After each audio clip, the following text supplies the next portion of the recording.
مولاي صل وسلم دائما أبدا على حبيبك خير الخلق كلهم. رب سے محبت کر کے رہا، رب کی مان کر رہا، جب وہاں اتنے عرصے نہ بھولا تو چار ہاتھ آ کر میں اپنے رب کو کیسے بھول جاؤں گا؟ کہ اتنا رب کا استحضار، اتنا رب سے تعلق، اتنی رب کی یاد کہ اگر یہ حاصل ہو گیا تو میں امتحان میں کامیاب ہو گیا، اور یہ اگر حاصل نہ ہوا تو میں امتحان میں ناکام ہو گیا. اس لیے پہلی محنت اپنے اللہ کو پہچاننا، اپنے رب کو پہچاننا، رب کو جاننا، اور اس رب سے محبت کا تعلق قائم کرنا کہ وہ اللہ کائنات میں سب سے زیادہ مجھ سے تم سے محبت کرنے والا ہے. نہ ایک ماں محبت کر سکتی ہے، نہ باپ محبت کر سکتا ہے، نہ بیوی محبت کر سکتی ہے، نہ کوئی محبت کرنے والا مجھ سے تم سے محبت کر سکتا ہے جتنی محبت اللہ مجھ سے تم سے کرتا ہے. کہ اس محبت کا استحضار کرتے ہوئے اپنے اللہ سے محبت کا تعلق قائم کرنا، اور اتنی محبت دل میں آ جائے کہ اللہ کا نام لینے میں مزہ آنے لگے، اللہ کا نام رٹنے میں مزہ آنے لگے. لیلا سے مجنو کو محبت ہو گئی تو مجنو جب خالی بیٹھا رہتا تھا تو زمین پر لکیریں کرتا رہتا تھا. کوئی پوچھتا تھا کہ مجنو کیا کر رہے ہو؟ مشق نام لیلا می کو نم، میں اپنی لیلا کے نام کے لکھنے کی مشق کر رہا تھا، میں اپنے لیلا کے نام کے لکھنے کی مشق کر رہا تھا. تو میرے بھائیوں، دوستوں، عزیزوں، بزرگوں، اللہ سے اتنی محبت ہو جائے کہ اللہ کا نام دیکھیں تو پیار آ جائے، اور یہ پیار اگر دل میں آ گیا تو اللہ دلوں کی زندگی بدل دے گا. ایک نوجوان شرابی، شراب پینے والا اپنے گھر سے نکلا اور نکل کر شراب خانے جا رہا. چلتے چلتے سڑک میں نالی کے کنارے ایک کاغذ کا ٹکڑا نظر آیا. اس کاغذ کے ٹکڑے پر اللہ کا نام لکھا تھا. وہ نوجوان وہیں ٹھہر گیا، تھوڑی دیر اس کاغذ کے ٹکڑے کو دیکھتا رہا، پھر اس نے دائیں دیکھا، پھر اس نے بائیں دیکھا. اس کو نہ کوئی نظر آیا، نہ کچھ سمجھ آیا. تھوڑی دیر کے بعد اس نے اپنا کرتا اتارا، اور کرتا اتار کر اس کرتے سے اس کاغذ کے ٹکڑے کو اٹھایا، اور اپنے اس کرتے میں کاغذ کے ٹکڑے کو لپیٹا، اور اس کاغذ کے ٹکڑے کو اپنے کرتے میں لے کر کے مسجد کی سیڑھیوں پر پہنچا، اور مسجد کے دروازے پر کھڑے ہو کر آواز دینے لگا، امام صاحب، امام صاحب، امام صاحب. امام صاحب سو رہے تھے، اس کی آواز سنی، اٹھے، باہر آئے. کیا بات ہے؟ کہنے لگا، امام صاحب، اس کاغذ کے ٹکڑے پر میرے اللہ کا نام لکھا ہے، اور یہ نالی کے کنارے پڑا تھا. میں ناپاک ہوں، میں اسے ہاتھ تو نہیں لگا سکتا تھا، میں کیونکہ میرے اللہ کا نام پاک ہے، میں ناپاک تھا، میں نے اس کاغذ کے ٹکڑے کو ہاتھ تو نہیں لگایا، میں اپنے کرتے سے اسے اٹھا کر لایا ہوں. امام صاحب، اس پاکیزہ نام کو کسی اونچی جگہ پر رکھ دیجیے. امام صاحب نے وہ کاغذ کا ٹکڑا لیا اور لے کر کے ایک اونچی جگہ پر رکھ دیا.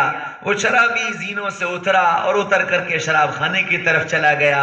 امام صاحب اپنے بستر پر چلے گئے، وہ بستر پر لیٹ کر سو گئے. وہ شراب خانے میں جا کر شراب پینے لگا. ابھی سوئی تھے کہ سیدنا محمد رسول اللہ صلی اللہ علیہ وسلم خواب میں تشریف لائے اور امام صاحب سے کہا کہ جاؤ جاؤ میرے دوست کو بلا کر لاؤ، میرے دوست کو بلا کر لاؤ. امام صاحب کہنے لگے، کون دوست؟ کون دوست؟ کہ ابھی جو تم کو میرے اللہ کے نام کا کاغذ کا ٹکڑا دے کر گیا ہے وہ میرا دوست ہے، اسے بلا کر لاؤ، اس کا نام بشر حافی ہے. وہ امام صاحب دوڑے اور دوڑ کر معلوم تھا کہ شرابی ابھی آدمی ہے، شراب خانے میں ملے گا۔ دوڑتے دوڑتے شراب خانے گئے، شراب خانے کی سیڑھیوں پر چڑھنے لگے تو جتنے شراب پینے والے تھے کوئی ادھر بھاگا کوئی ادھر بھاگا کہ اللہ خیر کرے آج امام صاحب یہاں کیسے آ رہے ہیں، سب ادھر ادھر بھاگ گئے۔ لیکن بشر حافی نشے میں چور تھے، انہیں کچھ نہ پتا چلا کون آیا کون گیا، وہ نشے میں مست بیٹھے تھے۔ امام صاحب پہنچے، بشر حافی کے دونوں ہاتھ پکڑے اور یوں کہا کہ چلو چلو۔ تو بشر حافی کہنے لگے کہاں چلوں کہاں چلوں؟ کہ چلو تمہیں بلایا ہے۔ کہنے لگے کس نے بلایا ہے؟ امام صاحب کی آنکھوں میں آنسو آئے اور آواز بھرا گئی، اور اس بھرائی ہوئی آواز میں امام صاحب بولے بشر حافی چلو تمہیں اللہ کے رسول نے بلایا ہے۔ بشر حافی نے یہ جملہ سنا، اس کا نشہ ہرن ہو گیا اور اس کی آنکھوں سے آنسو جاری ہو گئے۔ کہنے لگا امام صاحب کیا میرا نام لے کر بلایا ہے؟ میرا نام لے کر بلایا ہے؟ کہ ہاں بشر حافی تیرا نام لے کر بلایا ہے۔ اس نوجوان نے اپنے دونوں ہاتھ امام صاحب کو پکڑائے کہ امام صاحب اب آپ جہاں چاہو مجھے لے چلو۔ امام صاحب اس کو لے کر آئے، اس کو غسل کرایا، مسجد میں لے گئے۔ اس نوجوان نے توبہ کی اور ایسی توبہ کی کہ اللہ کو اتنا پسند آیا کہ پھر اس بشر حافی کو اللہ نے وہ مقام دیا کہ دنیا میں 4 امام گزرے ہیں، امام ابو حنیفہ، امام شافعی، امام مالک، امام احمد ابن حنبل۔ امام احمد ابن حنبل کے شیخ بنے ہیں بشر حافی رحمت اللہ علیہ۔ کس چیز نے اس مقام تک پہنچایا؟ ایک میرے اللہ کے نام کی محبت نے اس مقام تک پہنچایا ہے۔ ہاں میرے بھائیوں، دوستوں، عزیزوں، بزرگوں، اس اللہ سے اتنا تعلق قائم کرنا کہ اللہ کے نام کی محبت دل میں رچ جائے، بس جائے، اور اللہ دل میں سما جائے کہ اس کا نام اچھا لگنے لگے، اس کا کلام اچھا لگنے لگے، اس کی یاد اچھی لگنے لگے، اس کے سامنے سر جھکانا اچھا لگنے لگے، اس سے دل لگانا اچھا لگنے لگے کہ اتنی محبت اس اللہ سے قائم کرنا، اس اللہ سے اتنا تعلق قائم کرنا، یہ جواب ہے من ربکا کا، کہ جس بندے نے اپنے اللہ سے ایسا تعلق قائم کر لیا کہ اس کا من ربکا کا جواب صحیح ہو گئے اور وہ کامیاب ہو گئے، کہ ساری زندگی کی دوڑ بھاگ محنت مشقت سب اس کے لیے ہو کہ میں اپنے رب کو راضی کر لوں اور میرے رب کی محبت میرے دل میں سما جائے، اور میں جو قدم اٹھاؤں رب کی مرضی پر اٹھاؤں، جہاں کہہ دے جہاں گرما دیا گرما گئے وہ، جہاں نرما دیا نرما گئے وہ، کہ میری یہ عادت بن جائے، یہ صفت بن جائے کہ جہاں سے اللہ نے روک دیا وہاں سے میں رک جاؤں، جہاں اللہ نے چلنے کا حکم دے دیا وہاں میں چل پڑوں، جو دیکھنے کی اجازت دے دی اسے دیکھ لوں، جس کے دیکھنے سے منع کر دیا میری آنکھوں کے پردے جھک جائیں، میرے اندر یہ صفت پیدا ہو جائے کہ یہ ہے ربی اللہ، کہ میرا رب اللہ ہے۔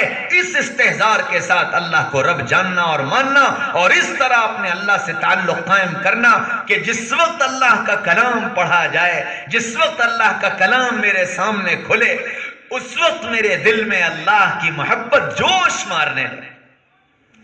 آپ خود اندازہ لگاؤ، دنیا میں کسی سے محبت ہوتی ہے، اس محبوب کا خط آ جاتا ہے، اس محبوب کا میسج آ جاتا ہے، تو اس میسج کو کھولنے کی کتنی بے چینی ہوتی ہے، اس خط کو کھولنے کی کتنی بے چینی ہوتی ہے، اور اگر اس زبان میں آ جائے جو زبان میں نہیں جانتا، مجھے نہیں پڑھنی آتی، تو میں اس پیغام کو سننے کے لیے کتنا بےتاب ہوتا ہوں، کتنا بے چین ہوتا ہوں، کتنا دوڑتا بھاگتا ہوں۔ پھر جب کوئی پڑھنے والا مجھے پڑھ کر سناتا ہے تو سب سے غافل ہو کر پورا دھیان اور توجہ اس پیغام کی طرف ہوتی ہے، اس خط اور میسج کی طرف ہوتی ہے، اور پھر اس میں جو جملہ پسند آتا ہے اس جملے کو بار بار زبان کہتی ہے یار ایک بار اور پڑھو، یار ایک بار اور پڑھو، یار ایک بار اور پڑھو، اور پھر اس خط کو وہ 1 نہیں 2 نہیں 3 نہیں 4 6 لوگوں سے سنتا ہے اور اس کے ایک ایک جملے سے مزے لیتا ہے.